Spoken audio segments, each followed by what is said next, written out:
Please, take a deep breath, close your eyes, and allow yourself to travel back in time with me. Can you still hear it?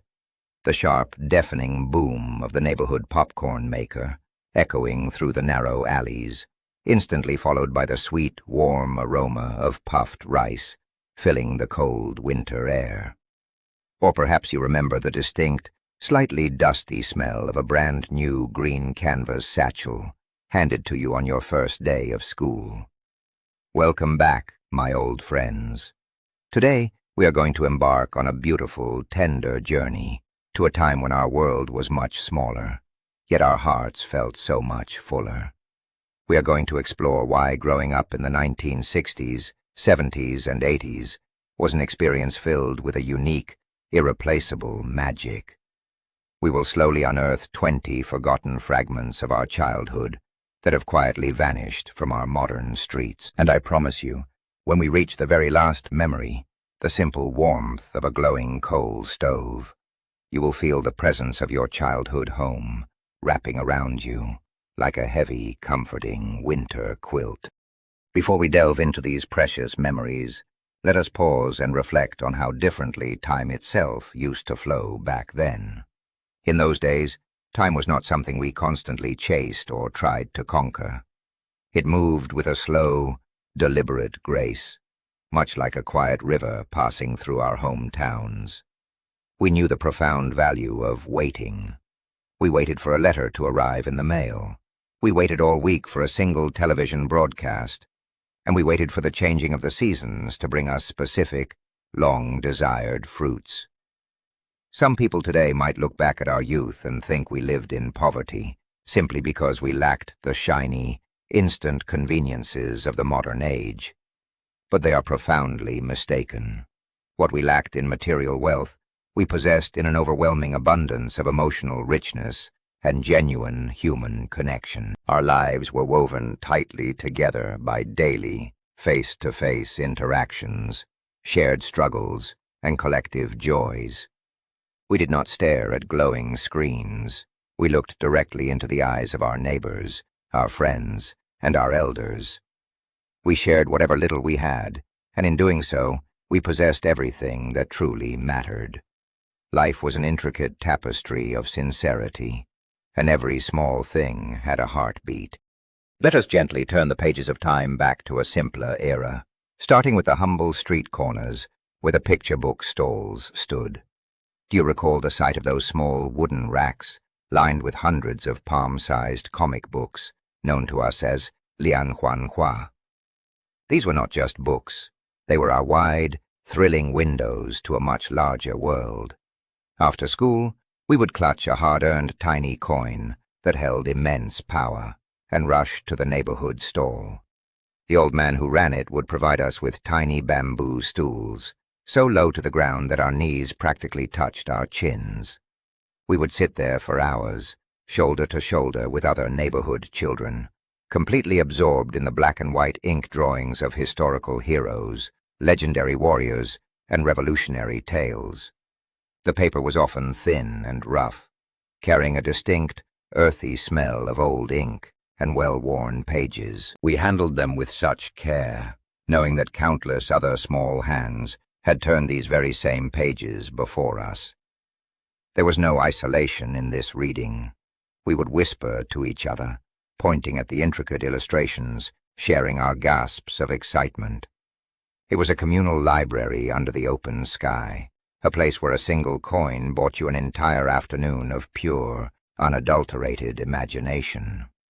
Today, with endless colorful screens in every pocket, that quiet shared joy of holding a tiny, fragile paper book seems like a distant, beautiful dream. Now, let us travel back to the warm summer evenings and the absolute magic of the open-air cinema. Long before the sun even began to set, a palpable wave of excitement would wash over the village or the factory courtyard. The arrival of the projectionist was treated with the reverence of a visiting dignitary. We children were given the most important task of the day. We would carry our small wooden benches or bamboo stools, dragging them across the dusty ground, to claim the best possible spot right in front of where the large white canvas screen was being strung up between two sturdy trees. As twilight deepened into night, the entire community gathered. You could hear the constant hum of neighbors chatting, the crunching of roasted melon seeds, and the laughter of friends. Then the loud, rhythmic clicking of the heavy film projector would start, cutting through the warm night air. A brilliant beam of light would pierce the darkness, catching the swirling dust moths before hitting the canvas. For the next 2 hours, we were transported. We did not care that the sound was sometimes scratchy, or that the film might break and need splicing. We sat under a canopy of stars, surrounded by the comforting presence of our parents, grandparents, and every person we knew in the world, sharing a single, collective dream projected on a simple white sheet. It was not just about watching a movie. It was a magnificent gathering of souls. We must also remember the delicate weight of something so small, yet so vital to our survival: the humble food ration coupons. In our modern world of overflowing supermarket shelves, it is hard to explain the immense significance of these tiny, colorful squares of paper. They were the absolute lifeblood of every household in the 1960s and 70s. I remember watching my mother carefully sorting them in the dim evening light. There were specific coupons for rice, for flour, for cooking oil, and for cloth. They were kept in a special hidden drawer or a small iron box, treated with more care than actual money, because without them, money was simply useless. The texture of those small paper slips was crisp at first, but grew soft and worn from being counted and recounted. Going to the grain store was a serious family mission. We would bring our empty cloth sacks and heavy glass bottles, waiting in long lines while clutching those precious coupons. The store clerk would meticulously weigh the grain on a large balance scale, ensuring not a single grain was wasted. These coupons taught us an invaluable lesson about gratitude and planning. We learned early on that food did not just magically appear. It required patience, calculation, and a deep respect for the resources we were given. Every grain of rice on our dinner table had a story, and those tiny slips of paper were the quiet chapters of our family's perseverance. Can you still hear the metallic clatter echoing down the narrow alleyways? It is the unmistakable sound of children rolling iron hoops. This was not a toy you simply bought from a store. It was often a discarded rim from a wooden barrel or a metal wheel, lovingly salvaged and transformed into an instrument of pure joy. We would use a thick iron wire, bent into a U shape at the end, to guide the hoop. The skill required to keep that heavy metal circle perfectly balanced and rolling at high speeds was something we practiced endlessly. We would run for miles through the winding lanes, the iron hoop clanking loudly against the uneven cobblestones, creating a rhythmic symphony of childhood energy. We organized grand races, dodging stray dogs, parked bicycles, and neighbors carrying groceries. The metal would grow warm from the friction, and our small hands would be covered in gray dust by the time we returned home. There was a profound sense of freedom in that simple act of running. We were not contained in soft, padded indoor playgrounds. We were out in the elements, our faces flushed with the wind, mastering a difficult physical skill with nothing but a piece of scrap metal and a bent wire. The rolling iron hoop was a testament to our boundless energy and our ability to find absolute delight in the simplest, most rugged things the world had to offer. Let us pause to savor a memory that is sure to bring a smile to your face. The unparalleled sweetness of a White Rabbit creamy candy. In an era where sugary treats were incredibly rare, this iconic candy, with its blue and white wrapper featuring a leaping rabbit, was the ultimate luxury. We usually only saw them during the spring festival or at weddings. The ritual of eating a White Rabbit candy was an exercise in pure patience and delight. You would carefully unfold the waxed paper, revealing the cylindrical, milky white candy wrapped in a transparent, edible layer of sticky rice paper. That thin layer was magic in itself. We would place the candy on our tongues, waiting in breathless anticipation for the rice paper to slowly dissolve before the rich, dense flavor of sweet milk flooded our mouths. We never chewed it quickly. That would be a terrible waste. We let it melt slowly, making the joyous experience last as long as humanly possible. The sweetness would coat our throats, a taste so pure and comforting that it felt like a warm hug. When you offered a white rabbit candy to a friend, it was a gesture of immense generosity and deep affection. That simple taste of milk and sugar was a rare, bright spot of indulgence, a tiny, rapt promise that life was sweet and full of small, beautiful miracles. Do you remember the immense pride we felt slinging that classic green canvas military satchel over our shoulders? In the 1970s, this simple bag was the ultimate status symbol for any school child. It was made of thick, durable cotton canvas, usually stamped with 5 red characters praising serving the people. The smell of that canvas was distinct, earthy, slightly industrial, and entirely dependable. It did not have padded straps or ergonomic designs. It had a simple metal buckle that jingled slightly as we walked. Inside, it held our entire academic world. A couple of thin textbooks, a pencil box made of tin that clicked loudly when opened, and maybe a small piece of steamed bun for a snack. We wore those satchels until the green color faded to a soft, washed-out olive, and the corners frayed into white threads. But that wear and tear was a badge of honor. It meant we were diligent, hard-working students. When it rained, we would wrap our arms tightly around the satchel, protecting our precious books, even if we got soaked to the bone. That green bag was a symbol of equality. Everyone, from the city streets to the rural villages, carried the exact same satchel. It tied us together as a single generation, marching forward with our humble cloth bags, filled not with expensive gadgets, but with an earnest, burning desire to learn and build a better future. Listen closely, and you might just hear the rhythmic, chanting songs floating on the late afternoon breeze. It is the sound of young girls playing the rubber band jumping game. This was a mesmerizing display of agility, rhythm, and teamwork that took over every schoolyard and neighborhood courtyard the moment classes ended. The rubber band itself was often pieced together from dozens of smaller, colorful, elastic bands, meticulously knotted by hand to create a long, continuous loop. 2 girls would stand facing each other, the band stretched taut around their ankles, while a 3rd girl danced in the middle.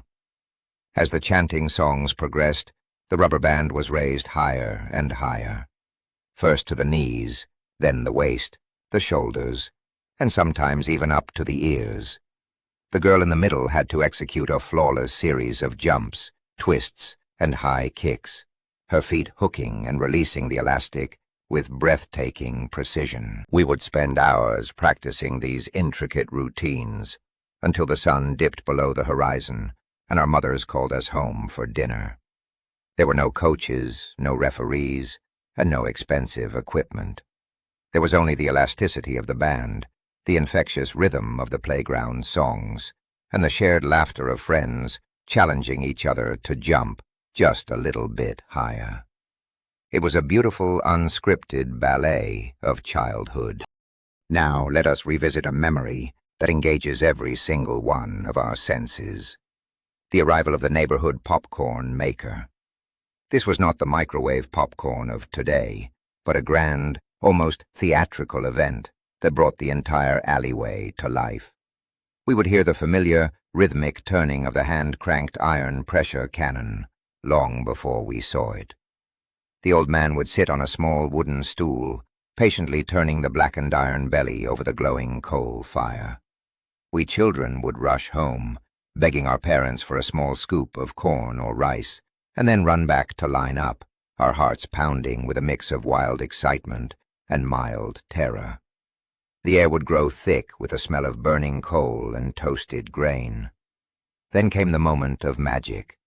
The old man would stand up, slide a long, dark canvas sack over the nozzle, and shout a warning for us to cover our ears. We would press our hands tightly over our heads, squeezing our eyes shut, waiting for that magnificent, deafening boom. When the smoke cleared, the air was instantly filled with the most heavenly, sweet aroma of puffed rice. We would gather around our basins, eating the warm, slightly sticky treats right out of our hands. It was a communal feast, a moment where a simple cup of rice was transformed into a mountain of joy by a magical iron machine. Let us take a moment to honor the heavy, reliable king of the road during our youth, the black bicycle. Brands like Flying Pigeon, Phoenix, and Forever were not just modes of transportation. They were prized family heirlooms, often costing several months of a worker's salary. I remember the sheer weight of its sturdy iron frame. It was a machine built to last a lifetime.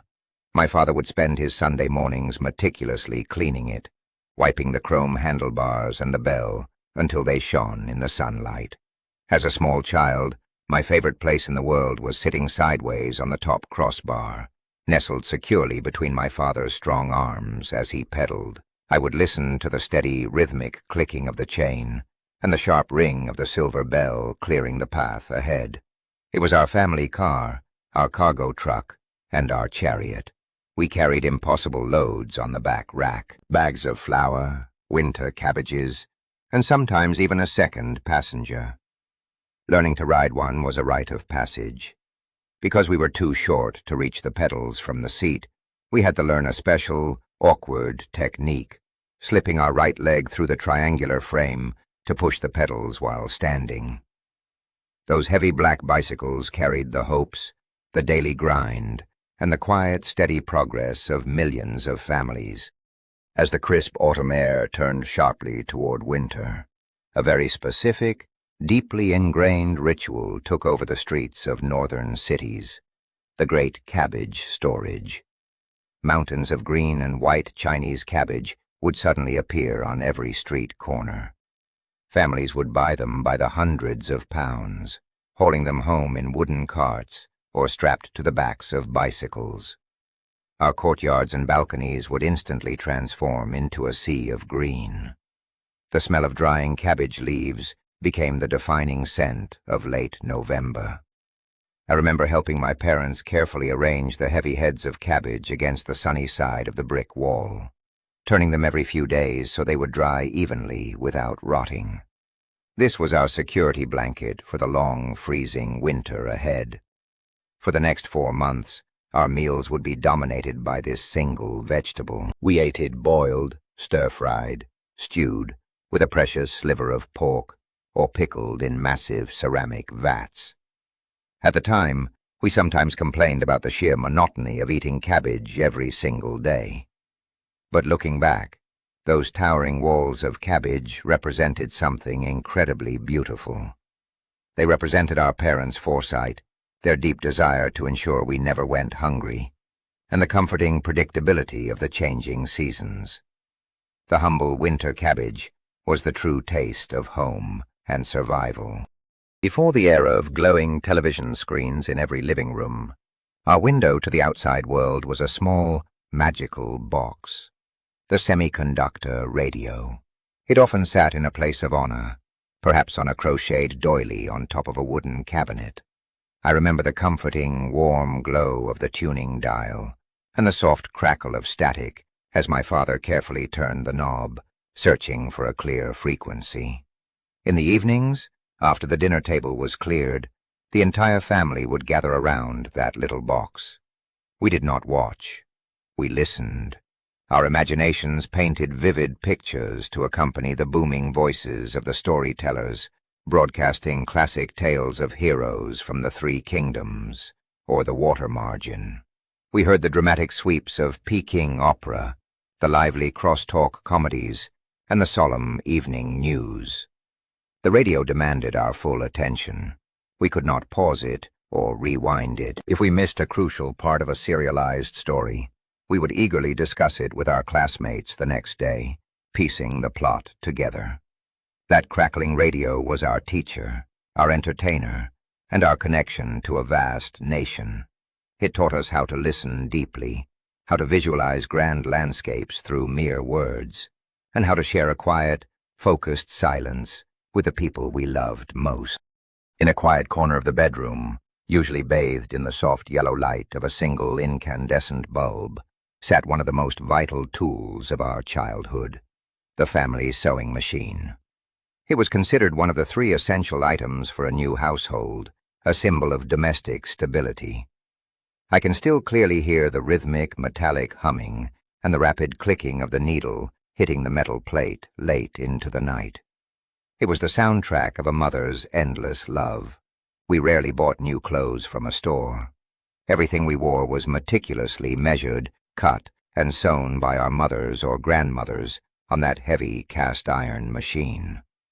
The foot pedal would rock back and forth, a steady, comforting rhythm that often lulled me to sleep. They patched the knees of our trousers, altered hand-me-downs from older siblings so they would fit the younger ones, and occasionally, before the Lunar New Year, turned a new piece of brightly colored fabric into a beautiful jacket.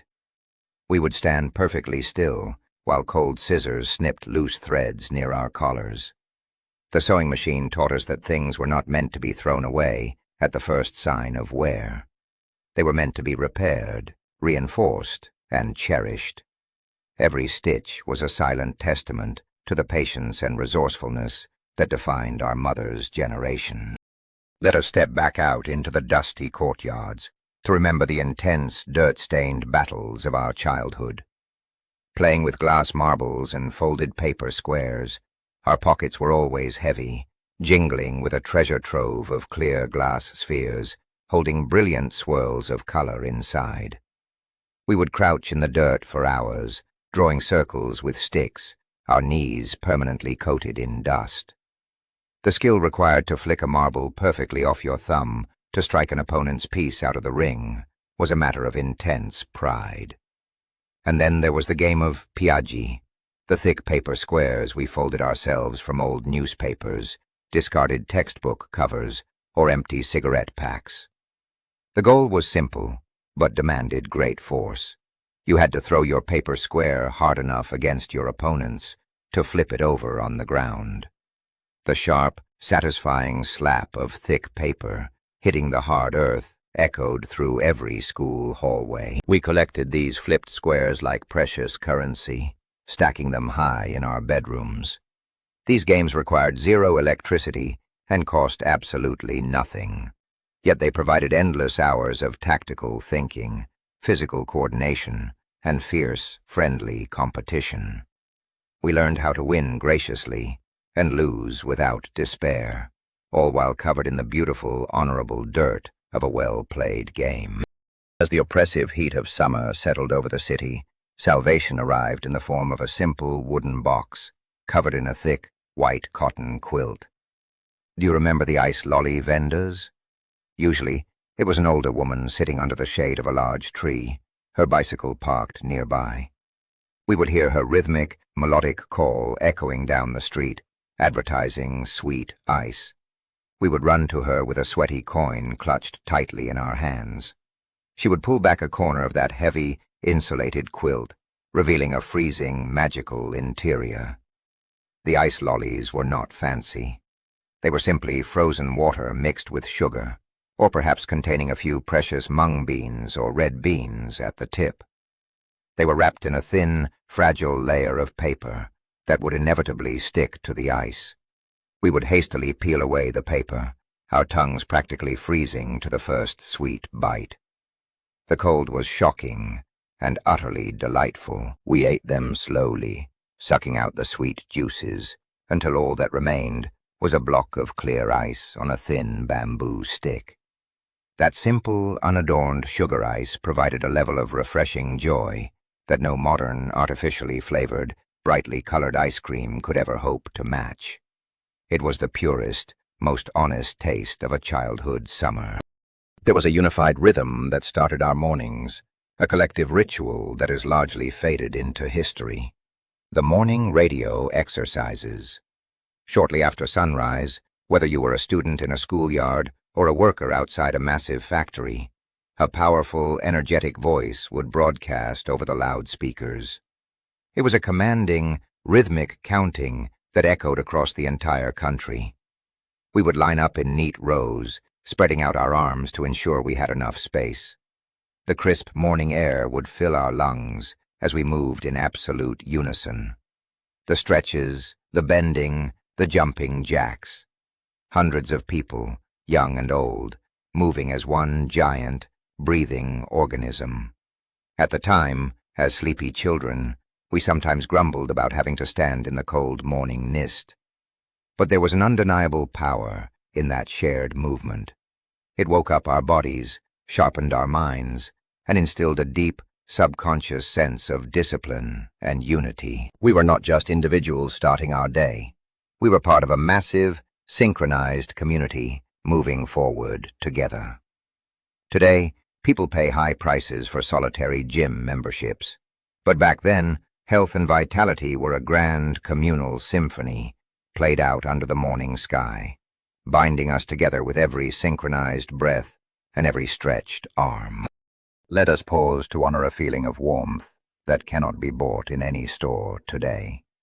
The profound comfort of sliding your feet into a pair of handmade cloth shoes, lovingly crafted by a grandmother. We called them thousand-layer soles. The name was barely an exaggeration. Making these shoes was an arduous, deeply loving process that took weeks to complete. Our grandmothers would collect scrap pieces of clean cotton cloth, layering them tightly together, and using a thick paste made of flour and water to bind them. Then came the most difficult part. They would use a heavy metal thimble and a thick needle to pierce through those dense layers, pulling a heavy cotton thread tight with a sharp, rhythmic, snapping sound.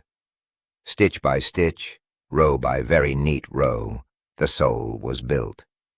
The upper part of the shoe was usually made of soft, black corduroy or sturdy cotton. When you put them on, they felt stiff for the first day, but very quickly they molded perfectly to the unique shape of your foot. They were incredibly light, breathable, and possessed a quiet elegance.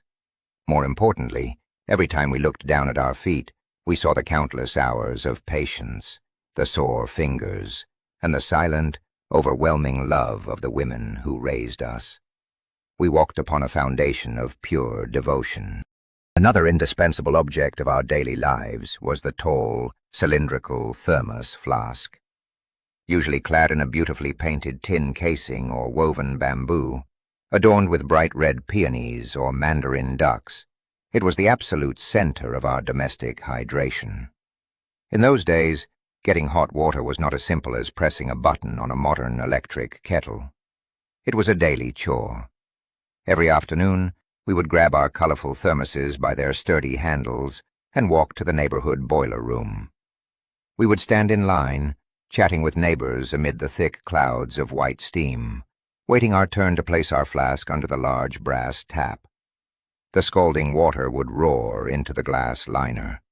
We would seal it tight with a large cork stopper, which always swelled slightly from the heat. At home, that thermos was treated with utmost respect. It provided the hot water for our morning tea, for washing our faces in the evening, and for filling our hot water bottles on freezing winter nights. The sound of pulling that tight cork out with a soft, squeaking pop is etched into my memory. That brightly painted flask was our reliable guardian against the cold, a daily reminder that warmth and comfort required a little bit of effort, a daily walk, and a shared moment in the steaming boiler room. Speaking of washing our faces, we cannot forget the vivid presence of the enamel wash basin. It was impossible to walk into a home in the 1970s or 80s and not find one. They were large, shallow metal bowls coated in thick, brightly colored enamel paint. The most iconic ones were stark white on the inside and painted with large, blooming red peony flowers, or the bold double happiness characters to symbolize good fortune. We used them for everything. We washed our faces in them every morning. Our parents washed our clothes in them, and in the summer They were filled with cool water to chill a prized watermelon. As the years went by, the wash basins would inevitably get dropped or bumped, causing small chips in the enamel to flake off, revealing the dark iron underneath. The edges would rust slightly, creating a dark, jagged map of its history. But we never threw them away. A chipped wash basin was simply a sign of a well-lived life. The sound of warm water sloshing against the metal sides, and the sharp clinking of a tin mug being set down beside it, was the very sound of waking up and getting ready for the day. It was a sturdy, indestructible vessel that held the daily routines of an entire generation. When the summer sun reached its absolute peak, and the air grew thick and heavy, the trees would erupt into a deafening, continuous hum. It was the season of the cicadas. For the boys of my generation, this sound was a thrilling call to adventure. We did not stay indoors complaining about the heat. We armed ourselves with long, flexible bamboo poles. At the very tip of the pole, we would carefully wrap a sticky clump of wheat dough that we had secretly washed under the tap until it turned into a highly adhesive glue. We would slowly, silently, creep under the large willow or poplar trees, our necks craned upward, scanning the bark for that elusive, dark shape. The hunt required immense patience and a very steady hand. You had to maneuver the long pole through the dense leaves without making a sound, and then, with a quick, precise thrust, press the sticky dough right onto the cicada's back. The sudden, frantic buzzing of a captured cicada was the ultimate trophy of a summer afternoon. We would keep them in small, homemade cages or tie a thin thread to their legs, completely fascinated by the power of their wings and the sheer volume of their song. It was a direct, tactile interaction with the wild nature that lived right outside our doors, a kind of simple, exploratory joy that modern, sterilized summer camps can never truly replicate. Finally, my dear friends, we arrive at the absolute, beating heart of our childhood homes. The small, cylindrical coal stove. Usually placed in the center of the room or out in the narrow courtyard, it was much more than just a tool for cooking. It was the emotional anchor of the family. I remember the sharp, sulphurous smell of the honeycomb-shaped coal briquettes burning in the freezing winter air. Igniting the stove in the morning was a delicate art, involving rolled-up newspapers, thin twigs, and a lot of gentle blowing until the dark coal caught the flame and glowed a beautiful, vibrant orange. The stove provided everything. It boiled the water for our tea. It slowly simmered thick pots of porridge. And most importantly, it provided the glorious heat that kept the bitter winter chill at bay. In the evenings, the entire family would pull up their small stools and sit in a tight circle around that glowing red center. We would extend our freezing, stiff hands toward the heat, our faces illuminated by the warm, flickering light. My grandmother would sometimes roast sweet potatoes right on the edge of the iron rim, the sugar caramelizing and filling the room with the most comforting aroma on earth. We talked, we laughed, and we simply sat together, bound by the magnetic pull of that shared warmth. The coal stove was not just a fire. It was the physical manifestation of family love, drawing us close, keeping us safe, and making sure we were never, ever truly cold. As we open our eyes and return to the present day, it becomes profoundly clear that we are not simply missing the old, battered objects of the past. We do not mourn the lack of modern conveniences. What we truly miss, with an ache in our hearts, is the precious feeling of our youth. We miss the slow, deliberate pace of life. We miss the deep, unbreakable connections we shared with our neighbors, and the comforting feeling that a single piece of candy or a shared open-air movie could bring us a mountain of absolute happiness. We miss a time when less truly meant more. The world has moved on, spinning faster than ever before, but these memories remain securely locked within us, a beautiful testament to a magical era that shaped who we are today. Thank you so much for taking this warm, nostalgic walk down memory lane with me. If this journey brought a smile to your face or a tear to your eye, please subscribe to the channel and give this video a gentle like so we can continue to preserve these precious stories together. And now, I would love to hear from you. Which of these 20 forgotten details resonated most deeply with your own childhood? Or what is a cherished memory from your past that the world has forgotten? Please, write your personal story in the comments below. Let us keep the warmth of the old days alive together.